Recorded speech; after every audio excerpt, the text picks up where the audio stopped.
South Orange, New Jersey. January 8, 1902.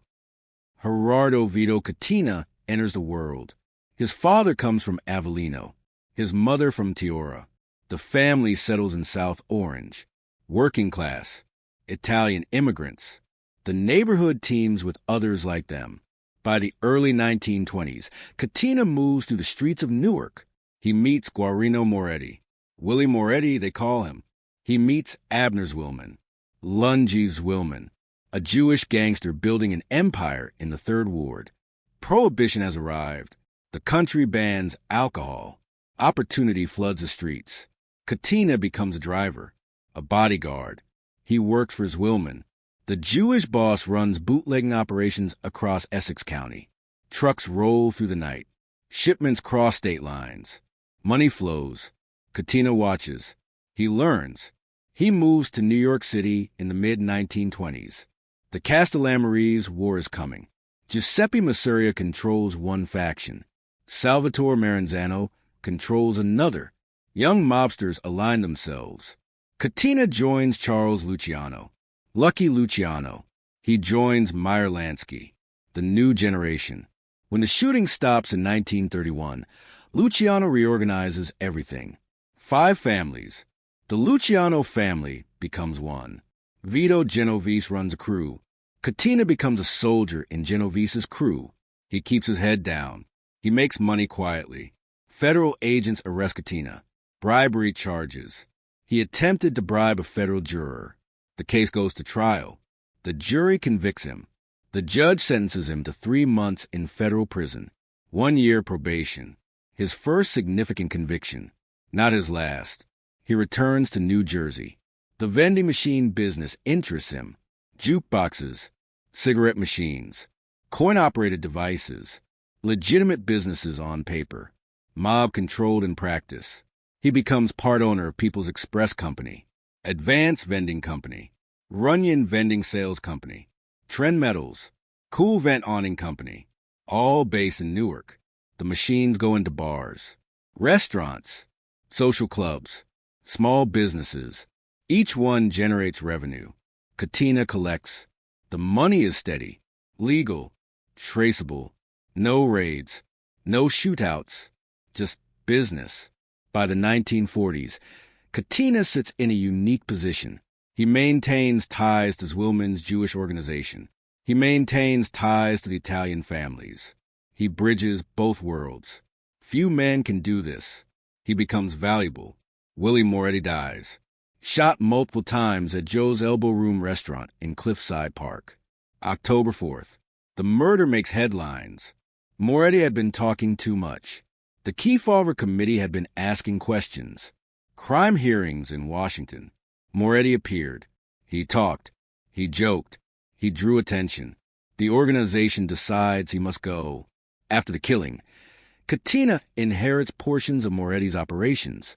Bergen County gambling, union influence, legitimate business interests. The transition happens quietly. No wars. No publicity. Frank Costello sits in his apartment lobby. May 2nd, a gunman enters, fires once. The bullet grazes Costello's head. He survives. Vito Genovese ordered the hit. Costello retires immediately. Genovese takes full control of the family. November 14th. Catena drives to Apalachin, New York, a small town near the Pennsylvania border. Joseph Barber hosts a meeting. Over 60 mafiosi gather at Barber's estate. Police arrive unexpectedly. State troopers, federal agents. The mobsters scatter. Some run through the woods. Others attempt to drive away. Police block the roads. Catena is detained, questioned, released, later indicted. Over 60 men face conspiracy charges. The Apalachin meeting becomes a public spectacle. The government proves organized crime exists. The denials end. Genovese goes to prison. Narcotics conspiracy. Sentenced to 15 years. He will die behind bars in 1969. Before leaving, he establishes a ruling panel. Catena becomes underboss. The panel includes Thomas Aboli, acting boss, Philip Lombardo, Michelle Miranda, consigliere. This committee runs a family. Catena controls New Jersey. He oversees all operations in the state: gambling, loan sharking, labor racketeering, construction, the waterfront.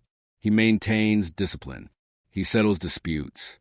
He collects tribute. He reports to the panel. The family remained stable throughout the 1960s. Fortune magazine publishes a study in 1986. They ranked the 50 biggest mafia bosses. Catena ranks fourth richest mobster in the United States. His wealth comes from decades of careful accumulation, vending machines, real estate, legitimate investments, casino interests. His business portfolio rivals that of legitimate businessmen. Bally Manufacturing Corporation makes slot machines, gaming devices, legal in Nevada, illegal elsewhere. William T. O'Donnell chairs the company. Behind the scenes, Catena holds a secret investment, hidden ownership. The slots go into Las Vegas casinos. The money flows back to hidden investors. The arrangement continues for years. Nevada Gaming Control Board investigates. They identify Catena. They identify other mafia investors. The spotlight turns on Bally. The company wants to open Bally's Atlantic City. New Jersey requires a casino license. The state demands answers. The New Jersey State Commission of Investigation subpoenas Catena. They ask questions. Who do you know? What do you do? How do you make money? Who controls organized crime in New Jersey? Catena sits silently. He invokes his Fifth Amendment rights. Repeatedly, the commission offers immunity. New Jersey law. Answer the questions. You receive immunity from prosecution. You must testify. Catena refuses. The Superior Court cites him for contempt. Civil contempt. The judge orders him jailed until he complies. Yardville State Prison. Now the Garden State Youth Correctional Facility. He arrives March 4th, 1970. He says nothing. Days become weeks. Weeks become months. Months become years. Catena sits in prison. He never breaks. He never testifies. He maintains absolute silence. Federal courts intervene.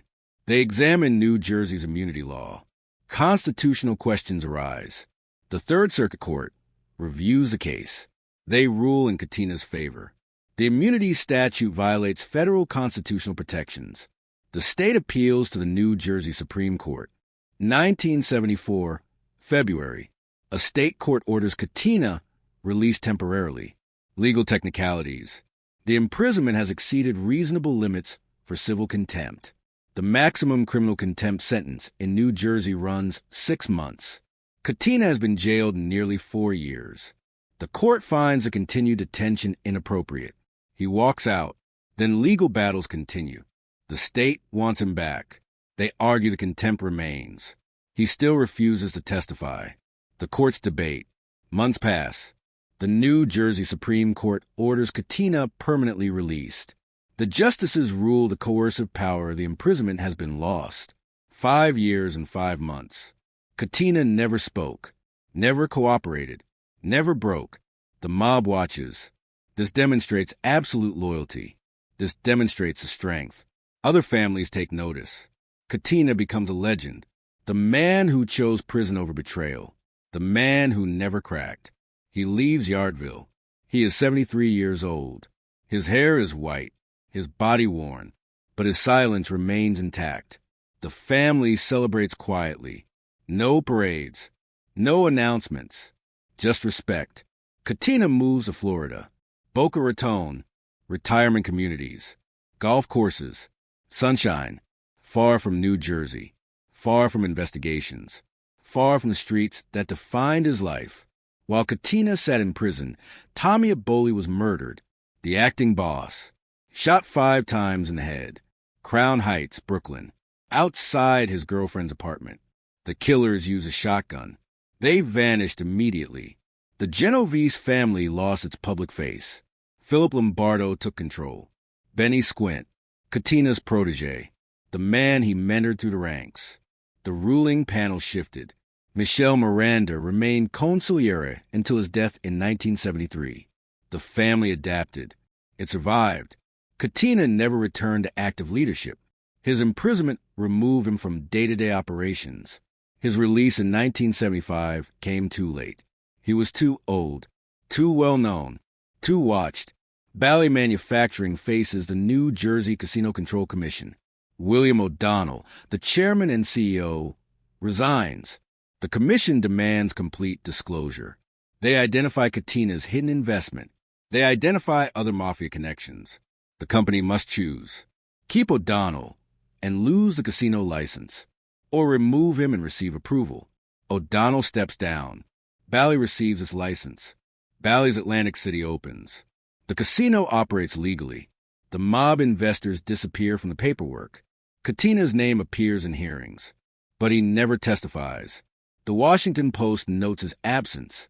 Gerardo Jerry, Catena has not appeared in the 5 weeks of New Jersey Casino Control Commission hearings. He never appears. He lives in Florida. The commission proceeds without him. Boca Raton, 1975 to 2000. Catena lives quietly. A house in a peaceful neighborhood. No bodyguards. No criminal activity. No headlines. He golfs occasionally. He sees old friends who also retire to Florida. He avoids cameras. He avoids attention. The family in New Jersey continues without him. Vincent Gigani takes control in the early 1980s. The Chin, he feigns mental illness. He wanders Greenwich Village in a bathrobe. The act fools no one but creates legal complications. The Genovese family remains powerful. Catena watches from a distance. Decades pass. Mob wars erupt. John Gotti rises and falls. Sammy Gravano testifies. The commission case decimates leadership. RICO prosecutions multiply. Bosses die in prison. Underbosses flip. Soldiers cooperate. Catena never faces prosecution again. He served his time. He kept his silence. The government has no leverage. No new charges. No witnesses. He fades into the background of history. Fortune magazine publishes the 50 biggest Mafia bosses. Catena appears. Age 84. Headquarters, Boca Raton. Status, free. Family, Genovese. Sources of income, construction, gambling, casinos. The magazine ranks him among the most successful mobsters in American history. Not the most violent, not the most famous, but among the richest, among the most successful. He built his fortune through patience, through legitimate business fronts, through diversification, through silence. He understood what many mobsters never learned. Violence attracts attention. Attention attracts law enforcement. Silence and legitimate income provide protection. The vending machine companies operated for decades. They generated consistent revenue. They employed workers. They paid taxes. They appeared completely legal. The profits funded everything else. Gambling operations, loan sharking, union control. But the base remained legitimate. The old generation dies. Carlo Gambino died in 1976. Paul Castellano in 1985. Tony Salerno in 1992. Vincent Gigani goes to prison in 1997. The world changes. The mob weakens. Cooperation becomes common. The code erodes. Catena remains in Florida. His children grow. Patricia, Geraldine, Donna, Vicky, Richard. He becomes a grandfather. The family visits. He lives like any other elderly retiree, except for the history, except for the knowledge of what he built, who he was. Newspaper occasionally mention him. Reputed New Jersey mob boss. Former Genovese underboss. Organized crime figure. Always past tense. Always historical context. Never current activity. April 23rd, 2000. Gerardo Vito Catena dies. Natural causes. Boca Raton, Florida. He is 98 years old. Among the longest-lived mafiosi in history. He outlived most of his generation by decades. He died free. He died wealthy. He died in his bed. No mob funeral. No procession of black cars. No wise guys paying respects. Just a family burial. Quiet. Private. The way he lived the last 25 years of his life. The obituaries are brief. Local Florida papers mention his death. New York papers note it in short paragraphs. The mob watchers acknowledge the passing of an era. One of the last links to Lucky Luciano, to Vito Genovese, to the Apalachin meeting, to the golden age of American organized crime. His FBI file closes. Thousands of pages, decades of surveillance reports, wiretaps, informant statements, arrest records, prison records. The file documents a life spent in the shadows of the American underworld, but it never documents cooperation, never documents betrayal. The Genovese family continues without acknowledging his death. No public statements. The family has moved on. New leadership, new generation. Catena becomes a name in history books, a footnote in mob documentaries, the quiet underboss who never broke. His method proved superior to the flashy gangsters. Al Capone died of syphilis at 48 after years in prison. His fortune seized, his reputation destroyed. Bugsy Siegel was shot dead at 41, his dream of Las Vegas stolen by others. John Gotti died in prison at 61, his family dismantled, his legacy cooperation and defeat. Catena died at 98, free, wealthy, surrounded by family.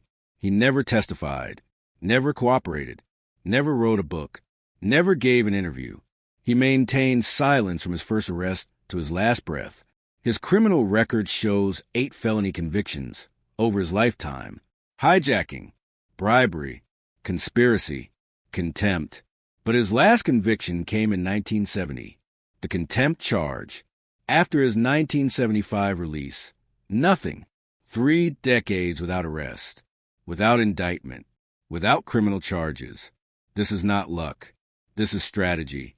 He removed himself from direct criminal activity. He maintained distance, layers of insulation. He collected profits through legitimate business channels, the vending machines, the construction interests, the real estate holdings, legal income, taxable income, clean income. The government could watch him. They could follow him. They could investigate him. But they could not charge him, not without evidence, not without witnesses. And there were no witnesses, not against Jerry Catena. Men like him commanded loyalty through respect, through fairness, through keeping his word. In the mob, trust is currency. Catena accumulated massive amounts of trust. He did his time without complaint. He took a 5-year prison sentence rather than answer questions. He protected everyone. When he was released, his standing was unshakable. Compare this to the modern era. Mobsters flip at the first opportunity. They testify against friends, against family. Sammy Gravano testified against John Gotti. Michael Franzese left a life and spoke publicly. Joseph Valachi broke the code of silence in 1963, but not Catena. Never Catena. His generation believed in omerta, the code of silence. A man did not cooperate. A man did not testify. A man accepted punishment.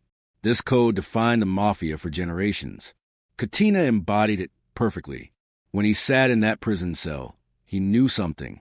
He knew the commission would not forget. He knew that staying silent increased his value. He knew that Breaker would destroy everything he built. So he waited, month after month, year after year, silent. The psychological pressure must have been immense. Solitary confinement for civil contempt. Courts promising release if he just answered questions. Prosecutors offering deals. Family members asking him to come home. But he never wavered. This impressed even his enemies. Law enforcement officials privately respected him. Not his crimes, not his violence, but his absolute refusal to break. In a world of informants and cooperators, he stood firm. The business model. Catena understood what many mobsters missed. Legitimate business provides cover. Vending machines seem boring, unsexy, not glamorous like casinos or drugs, but they generated steady income. They provided tax returns. They explained his wealth. They gave him a reason to exist in society. The People's Express Company, Advance Vending Company, Runyon Vending Sales Company. These were real businesses. They had employees, Pearl, insurance, contracts with bars and restaurants. They operated openly, legally. The profits went into other investments. Real estate, hidden casino interests, loan sharking operations, labor union influence. But the base remained clean. The IRS could audit him. They would find legitimate business income. They would find tax returns. They would find nothing to prosecute. This model protected him for decades. Other mobsters flaunted wealth they couldn't explain. They lived in mansions while claiming no income. They drove luxury cars while collecting welfare. This drew attention. This invited prosecution. Catena lived well, but not extravagantly. His homes were nice, but not palaces. His cars were fine, but not exotic. He appeared to be a successful businessman. Because he was. The criminal enterprises ran parallel to legitimate ones. Neither overshadowed the other. The networks. His connections to Lungi Zwilman proved crucial. Zwilman controlled significant gambling operations, labor unions, political influence. When Zwilman died in 1959, some said suicide, some said murder, Catena absorbed portions of that network. His Italian family connections ran deep. Genovese trusted him. The ruling panel trusted him. He maintained relationships with other families. The Gambinos respected him. The Lucchese's worked with him. He never engaged in family wars. He never chose sides in internal disputes. This neutrality protected him. When Tommy Eboli was murdered, suspicions pointed in multiple directions. Maybe Carlo Gambino ordered it. Maybe Phil Lombardo. Maybe rival factions within the Genovese family. But no one suspected Catena. He was in prison. He was neutral. He was above the violence. After his release, he could have tried to reclaim power. He was the underboss. He had legitimacy. But he was 73. The game had changed. Younger men controlled the streets. RICO laws were coming. Surveillance had improved. The FBI had more resources. He read the situation correctly. Retire. Move to Florida. Live quietly. Collect income from old investments. Let younger men take the risks. Let younger men go to prison. He had already done his time. He had already proven his loyalty. He had nothing left to prove. The legacy. Gerardo Catena proved something. Longevity in organized crime is possible, but it requires discipline, patience, silence, legitimate business cover, political connections, and knowing when to step back. Most mobsters die young or die in prison. Catena did neither. He lived almost a century. He died free. He died rich. He died with his family around him. In the world of organized crime, this is almost unprecedented. His name never became famous like Capone or Gotti. The public never knew his face. He gave no interviews. He appeared in no films. He remains largely unknown outside of mob historians and researchers. This was exactly what he wanted. Anonymity is protection. Fame is a target. The flashy gangsters became celebrities. They appeared on magazine covers. They gave interviews. They basked in attention. And they all fell. FBI targeting. Prosecutors building cases. Informants lining up. The media circus. Catena avoided all of it. He operated in shadows. He built his empire quietly. When law enforcement looked at New Jersey, they saw Tommy Eboli. They saw other public figures. Catena remained in the background, the quiet man who actually controlled everything.